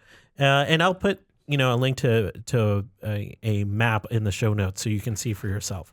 This is called the Larsen Ice Shelf. And right now, I'm going to draw a little picture here for Jeremy. There is a crack That's how I understand things. here on the Larsen Ice Shelf. No, Now, the nose. While it doesn't look very big, this is the butt crack of the Earth. And this is a very interesting butt crack right now.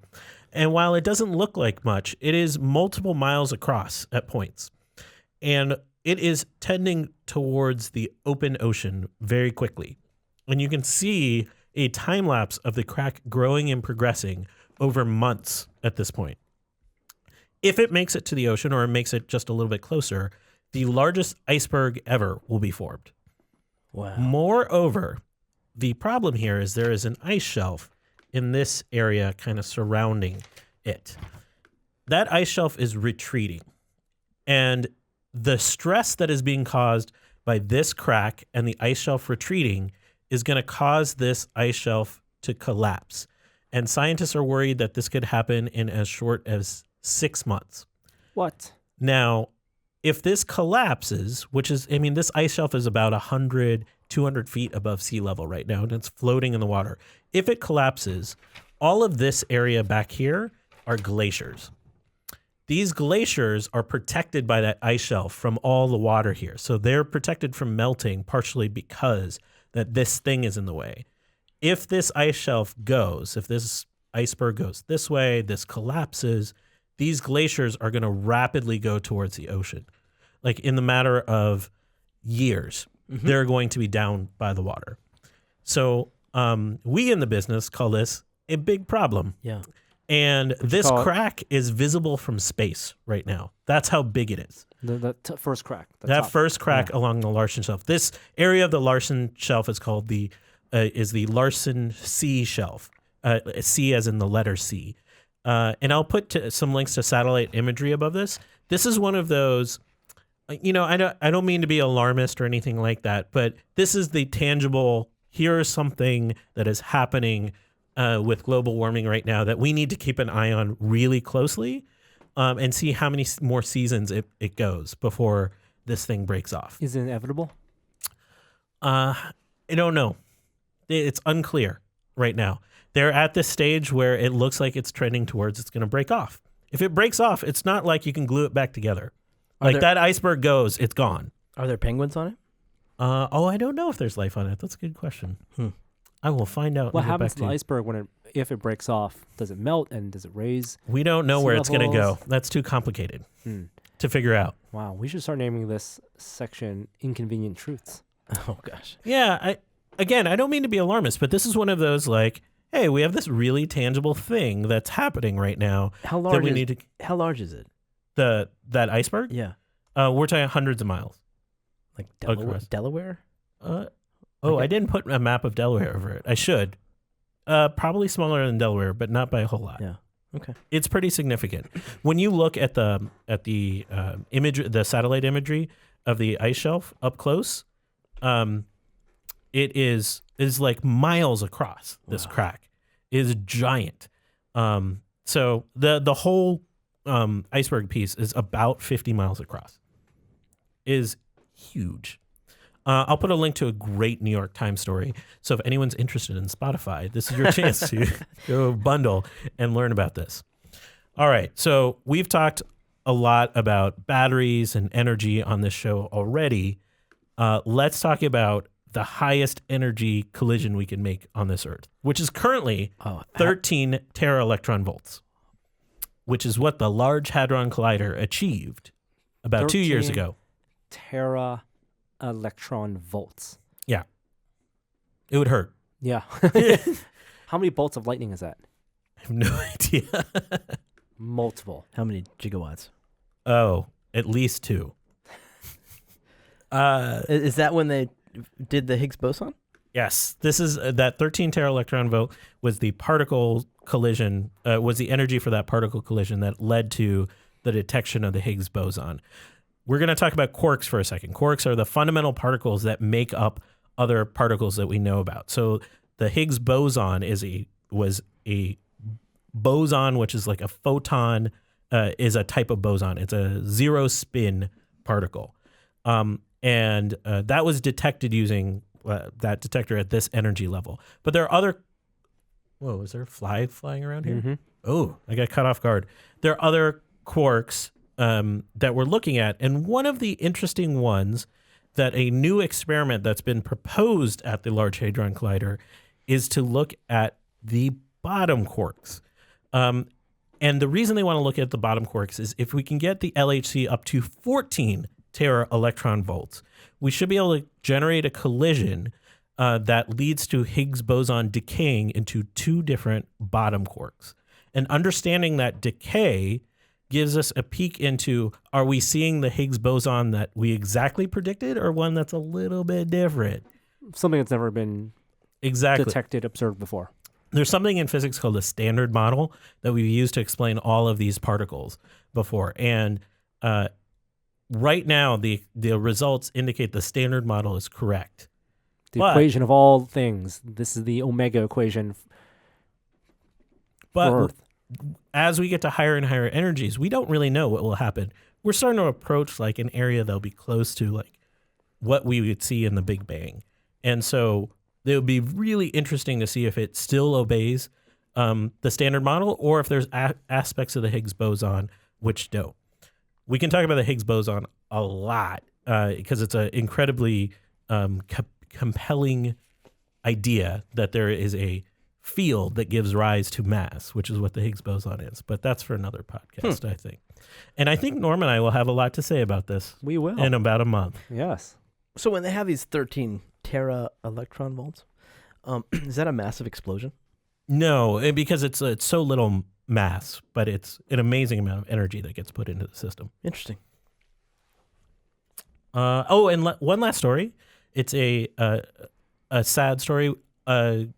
Hans Rosling, a name that I wasn't really familiar with.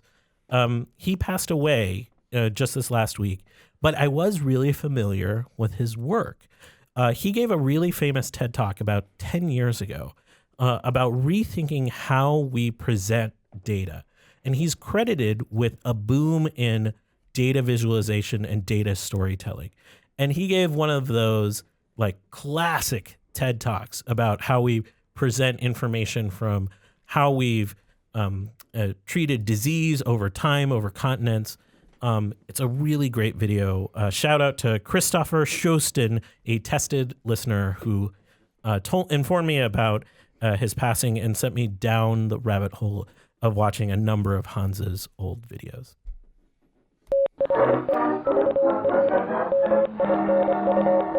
The VR Minute. Virtual reality this week.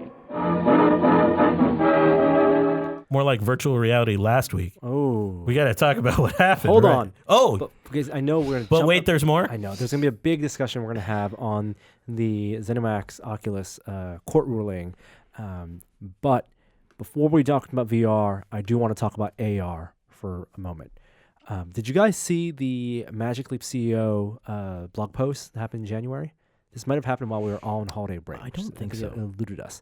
So last year we reported there was a I forget what it was, Business Insider, but there was an online report that said that Magic Leap was far further away than people originally thought from a product. Yep.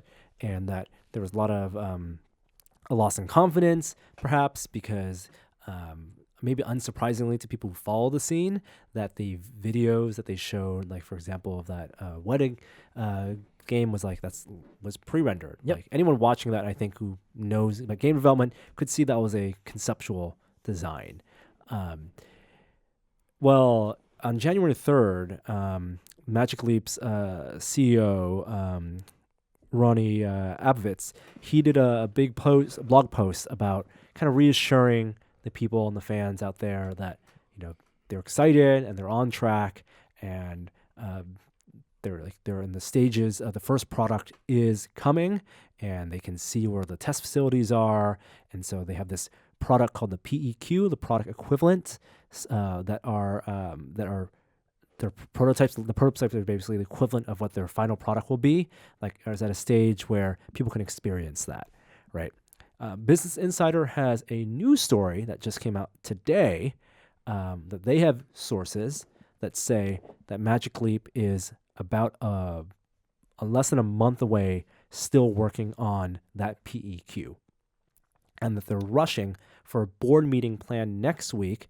Their whole engineering group is scrambling to produce a working prototype of this PEQ as of the reporting today, this Business Insider. So meaning the developer kit would be ready hopefully in about... No, that they need to reassure the board.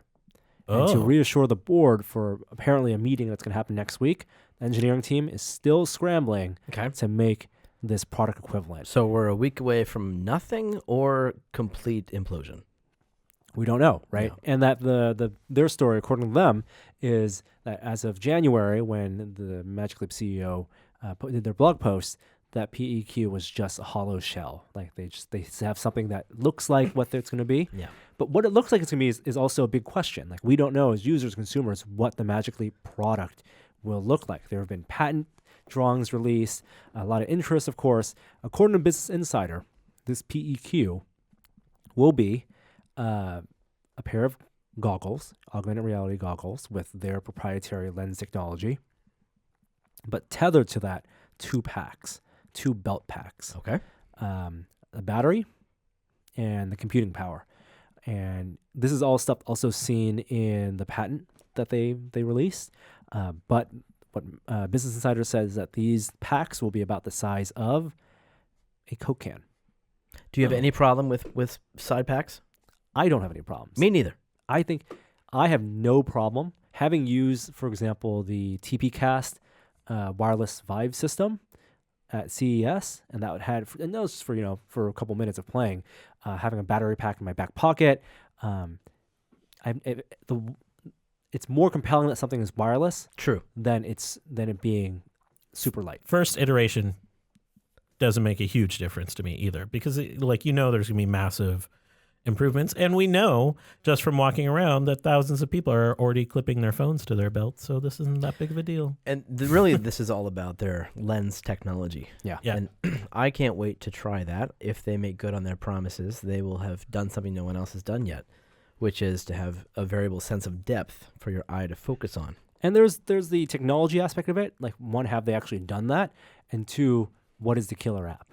So What is it going to, if it's going to be, and according to Business Insider, their sources say the price of a maxed out iPad Pro, so in the $1,000? $1,000 to $2,000 range, the $1,000 to $1,500 range, are you going to spend, or are we going to recommend consumers spend $1,500 to buy something it if there's depends. not something to do with it? Well, we still have all this testimony from anyone that's ever done that demo that it just shatters their sense of reality.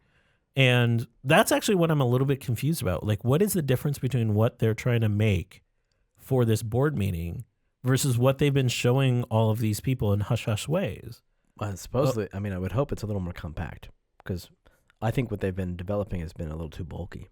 Oh, What I would implore is that, and I think unfortunately a lot of the media is going to latch on to size and bulkiness as the criticism, and they're going to compare it with things that, Well, look at the Aren't VR the headsets. same? They're jokes, as far as the media is concerned. right, as far as the media concerned, and even things like the HoloLens, right? Just the idea of, like, the HoloLens is impressive in that everything's bundled in one wireless system, all the computing power is there, but there's the stigma of putting electronics and wearables. Yep. Wearables have that stigma. And I think the only company that's been able to surmount that is maybe Snap with their Snapchat glasses. Oh, gosh. Yeah. And I saw those in the wild. Well, you saw somebody wearing them? I saw I did too. hipsters enthusiastically wearing them at Universal Studios. Paid hipsters. No, they look like real hipsters. They didn't look like nerds. Look like They look like real hipsters. Wow. Yeah, wearing them not sarcastically, not ironically. Have you tested those yet? I haven't had a chance. We got got to get those in here. They did a smart thing with getting them doing drops and making them limited. But I think the real smart thing is that they had a social platform that kids love to use, and also they put the cameras in a way, and those are circular images, so the vending machine thing was pretty fun too. I think their design really solved a lot of the problems that Google had with the Google goggles. So what kind of problem is Magic Leap trying to solve? One, I think they're trying. What do you mean, like with this blog post? No. I mean, if they do release a product for Yeah. the cost of a Mac, an iPad Pro, Sure. it's a big cost. That's a big investment. Yep. And what problem does that solve for me, or is it just a fancy toy? I don't think it's like what problem did the iPhone solve for you? What? All kinds of things. I could use my phone for the first time. I could dial numbers conveniently. I had, voicemail I could scrub through. So the iPhone did a couple of things. It made an Maps. existing technology obsolete and solve problems of an old technology, cell phones. And 2, it gave you utility that you did not know you needed or wanted, which was the internet in your hands. Exactly. Whenever you want, which has become, the phone part has become much less important, and it's about the internet in your hands. But they got it in your hands initially by promising to solve a problem. And you can make the argument that that's been the problem with the Apple Watch and smartwatches in general, is that they may do things like bring voice and assistance and apps to your notifications, but it never got over the hurdle of being better than the thing it was replacing, the analog watch. Right. But the phone could leverage the existing platform of the web and Google Maps and YouTube. Yeah. That doesn't exist for AR. So they have to come out from scratch and provide some kind of service that doesn't exist yet on any other platform. I don't know what that is. I don't know if there's any way around the first generation not being a developer kit, essentially. Oh, I totally agree. It has to be a developer kit. But it's a totally new market, what they're trying to do. Yeah. Well, you could say the same with VR. But there's been analogs for VR for years, going back to the 90s. The content in VR, the least compelling content is the content that seems bootstrapped from flat screen, right? Like big screen is compelling not because you can see your web browser in VR, but because of the social VR elements of it. And all the VR content that's been compelling is custom made for VR. And the AR partners, whoever's making content for AR, whether it's Microsoft or Magic Leap's partners, should know that it's not just about making websites and flat images float in front of you. It's about changing how your perception of the way you interact with the world. But that's it. Like the dream for me is to be able to walk out to everywhere I go in the city and have people's names above their heads and to have directions. That's years away. I think augmented and all kinds of things. Is it a productivity tool out of the gate? Is it monitors all around me? It must. I think it's most compelling as a tool you do not use in public out of the gate. Yeah. One, for the technical hurdles of the variables of the outside world, lighting and mapping, but 2, of the social stigma, right? I think just like VR, and VR is made to be tethered to a computer, but I think AR is going to be best in the office environment, in your home, your den environment, in your maybe the kitchen environment and living room environment, but it's going to be a personal use device. It's going to change your personal space, and it's not going to be a while, I think, before it changes the interactions you have with the greater world. Well, I'd look forward to them launching someday so I can see what they have in mind. We can all move into Elon Musk City where everyone gets a pair of AR headsets, and then it's a social norm. Sign me up. Yeah. And that's the case for, once everyone has something, then it's not strange. That's right. Yeah. And you need the killer app, but we don't know what that is. Okay. Oculus. So very shortly after we recorded the podcast last week, the ZeniMax ruling came down, and both sides are saying it's a victory of sorts. They did not rule. The jury did not rule that Oculus was stolen ZeniMax technology. But that doesn't mean that Oculus and Oculus employees, Palmer Luckey, Brendan Reeb included, didn't have to pay for violating an NDA. That's right. So what were the numbers? It was $500 million. Is that right? $500 million split between Oculus, Palmer Luckey, and Brendan Reeb. Oh, so they weren't just personally fined? Oculus was fined as a company? I believe Oculus was also fined as a company. But what came out of that? So John Carmack, who was implicated in who was actually kind of at the center of this, right? He was the one who was the ZeniMax employee who quit to work for Oculus. He found the ruling. He disagreed with the ruling. Disagreed is the nicest way you could say he disagreed with the ruling. Yeah. He had a blistering critique that he posted on Facebook around the ruling, vehemently denying he ever stole any code. And he basically accused them of being manipulative of the story that was presented in court. Yeah, so the ruling, how ZeniMax characterizes the ruling, is that they find themselves, not only will they get this money, but they found, their argument is that John Carmack took code and they had a computer expert analyze his computer, John Carmack's computer as he used, and found evidence such as Google searches for how to back up and wipe a computer. And then they said he took not only all of the code for what was it? Was it Rage or one of the Rage? When he left, as well as some of the code being used in Oculus being derivative in a way of the code he worked at ZeniMax, that it would be stealing. It'd be tantamount to stealing. And Carmack he did a Facebook, well, naturally a blog post on Facebook about his disagreement. I would think a plan file, naturally, please. Yeah, I'm sorry. He's a Zuck guy now. Yeah. So he explained what the terminology implied in the ZeniMax characterization with this non-literal copy of the source code, and he wrote, and he said that it was the analogy he would have was like stealing a book, right? That what he did was take these concepts that are, if there's the code, there's the ideas behind the code, and then there's like these higher level concepts. He took the same concepts and then rewrote it when he was at Oculus. He said if you took Harry Potter and replaced all of the character names with other names and published it, that would be stealing. It would clearly be stealing. Yes, and he agreed with that. But if you extracted out another level to the hero's journey, you then have Joseph Campbell's, story, which can be extrapolated and compared to Star Wars. Sure. And other stories. So he's saying he wrote Star Wars when he wrote Harry Potter first, left, and wrote Star Wars. Right. Exactly. That's the analogy, right? That's great, yeah. I can't that's believe, not copyright infringement. I cannot believe the phrase non-literal copy. Isn't that great? Is so embedded in this. So we have to ask, I mean, it's been a week at this point. What do you believe?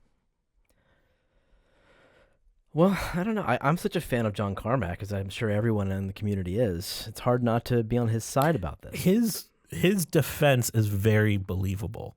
Like his portrayal of what happened in court, his portrayal of how there was a convincing legal argument, but he gave a real world view of what happened, was very convincing. And so, frankly, I think he is pretty believable. That there probably were concepts that he took from that ZeniMax, owned whatever code and ported over. So from a legal perspective, if it's that brain space, if it's ideas that he had or thought about while he was at ZeniMax before he moved to Oculus, and then wrote it when he was at Oculus, is that still ZeniMax property? Are you kidding me? Like, how can that be? So how can you prove that, which is just nuts?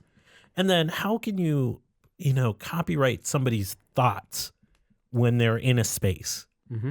That is such a overreach, I think.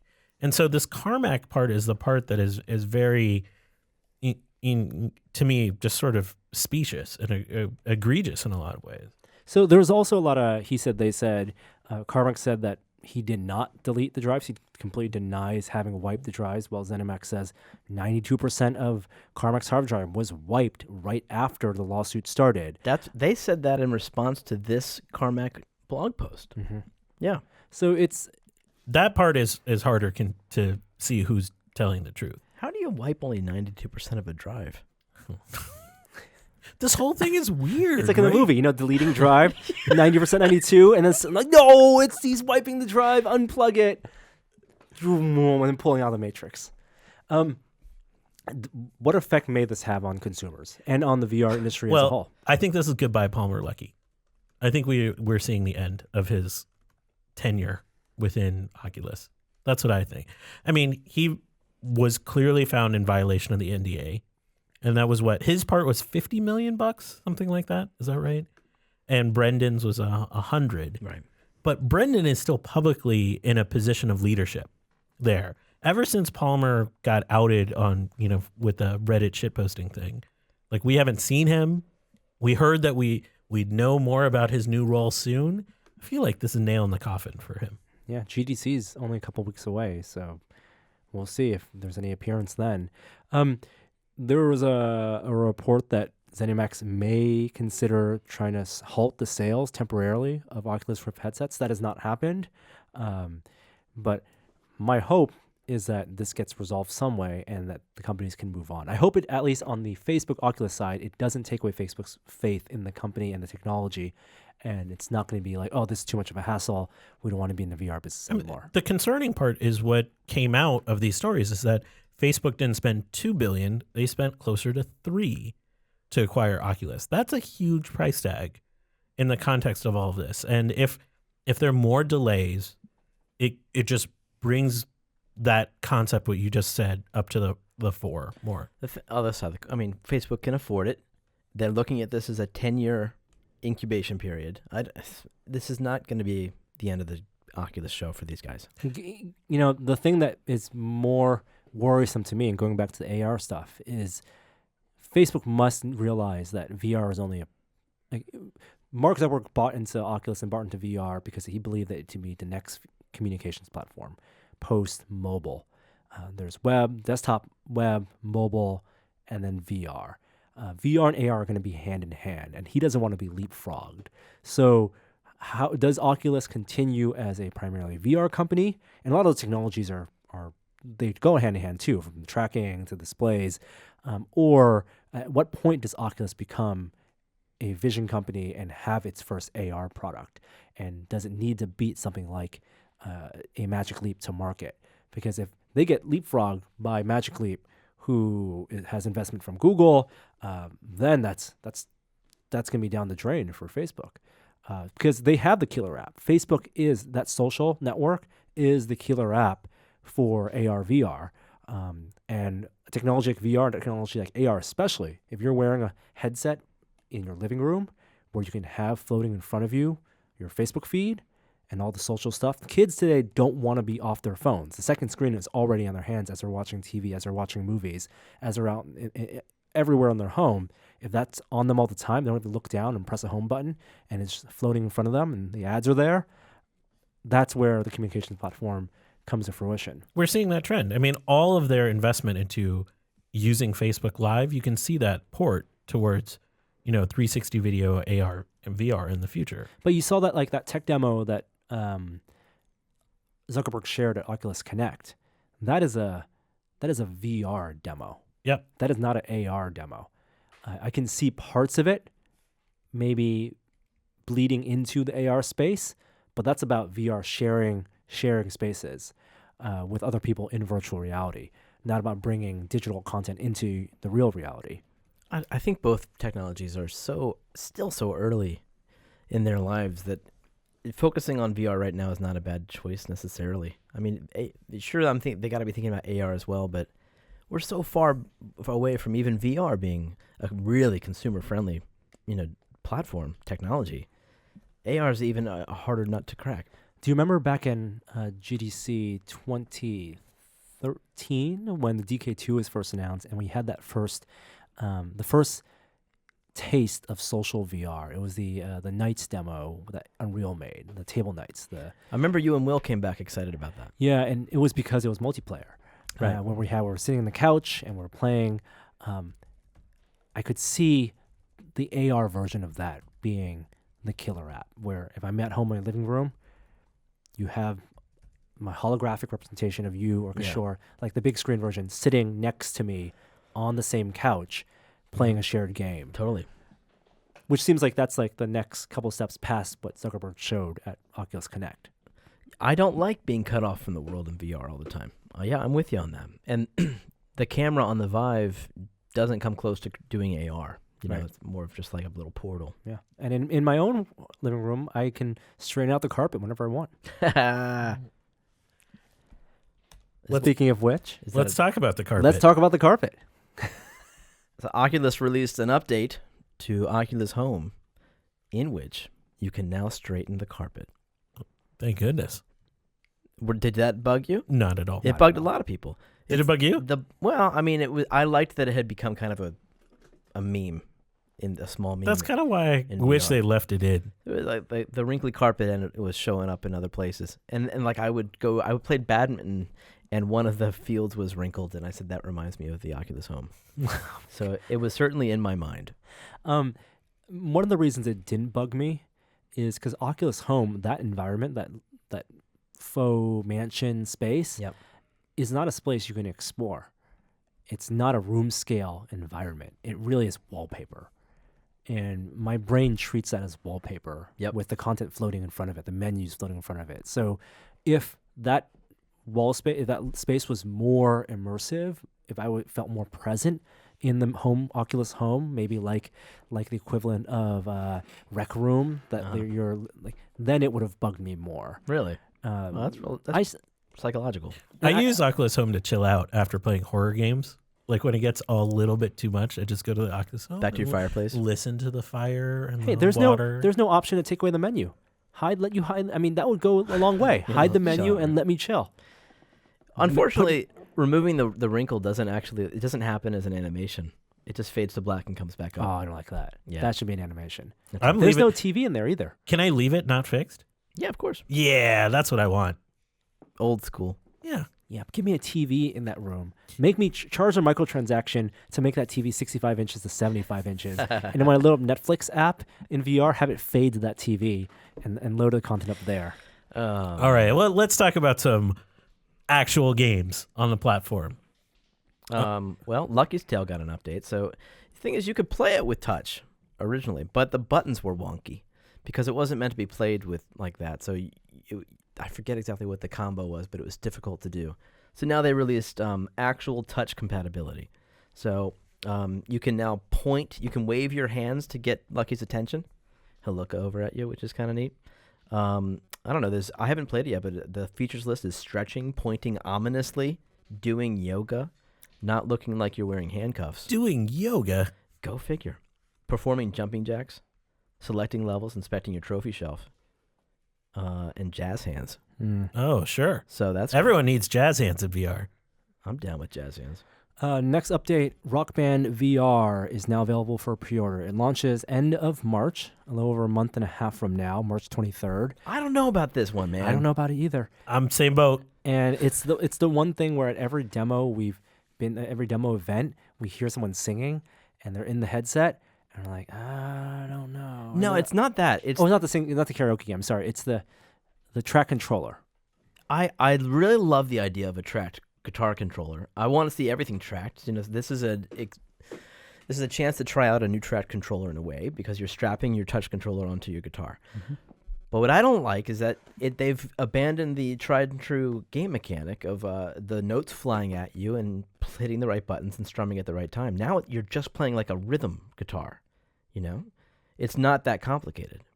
So I don't know if the game's going to be quite as fun. It's more about the experience of what it feels like to be on stage. They're Exactly. so sold on the audio. How much replayability is there in that experience? as a game? Yeah. Right. You want more game in that. So I'm not knocking it, but I'm concerned. Yeah. Big Screen got an update. Big Screen VR. Well, what can you do now? Well, the upcoming update will have multi-monitor support. Oh, nice. Do you guys run with multi-monitors? Mhm. You. Yeah, so that's good. Up until now, you've only been able to do one. Yeah. You still need an actual physical monitor in order to make this work. Like they can't without. Apparently, like came up in some Reddit post. Like, could you add more monitors that I don't actually have in real life? And Virtual desktops. Yeah, exactly. Like I guess it is possible through some amount of hacking, but they're not doing that. Yeah. You need an actual physical monitor. Yeah. It doesn't tap into Microsoft's virtual desktop, the multi-desktop. Right. I better run out and get some cheap monitors. Now that said, there are devices, little HDMI dongles that simulate. that basically simulate monitors. I used one in order to do something I had to do on my, I forget what I was doing, but with my Vive, I wanted a headless Vive, and so I hooked up the computer to the headset and one of these little, I think they call them headless ghosts, and it fooled the computer into thinking I have a monitor. So I bet that would work. So and then you could see it in VR. That's too much work. Okay. I think that's actually all the time we have this week for the podcast. We're running a little long. We're doing a bunch of video shoots today. So we're going to go back to what we've been testing next week or maybe the week after. Jeremy, Kishore, you guys are both traveling next week. That's right. We are. I'm going to Boston in the middle of February. This will end well. I'm going to Disneyland. Oh, nice. Hey, if you haven't watched it, do yourself a favor. If you're a premium member, check out Jeremy and Sean's From Bits to Atoms premiere. Thanks, It is Kishore. exceptional viewing, especially if you like building and making stuff. Yeah, it's a really good show, and we're shooting more of that this week as we speak. So I'll endeavor to record another podcast next week, get a guest on, and until then, we'll see you next time. Thank you so much for listening. Maybe when Jeremy gets back, we'll get another Star Trek Next Generation update because people were very vocal about wanting the follow along. Hey, I only watched one. It was the one where Data sees his creator. Oh, no. We're saving this. Save it. Brothers. Put it back in. Yes. Oh yeah, my yeah. God. We Data- know which yeah. one it is. I really liked it. Yeah, it's a good It episode. was solid. Yeah. Really good. Okay, we'll talk about that. Who do we have an outro from? This outro is from Samathon. Hi there, I didn't see you.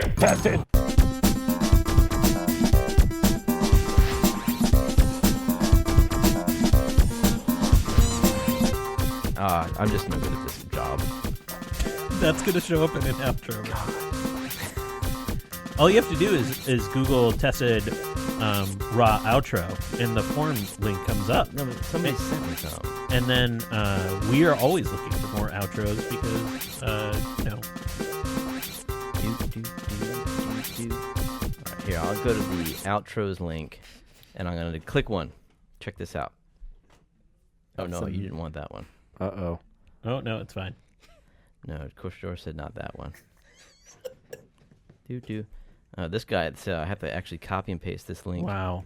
Hey, Wow. if you made it this far in the podcast, nobody cares. Nobody cares that they're... People care. Here we go. Hi there, I didn't see you.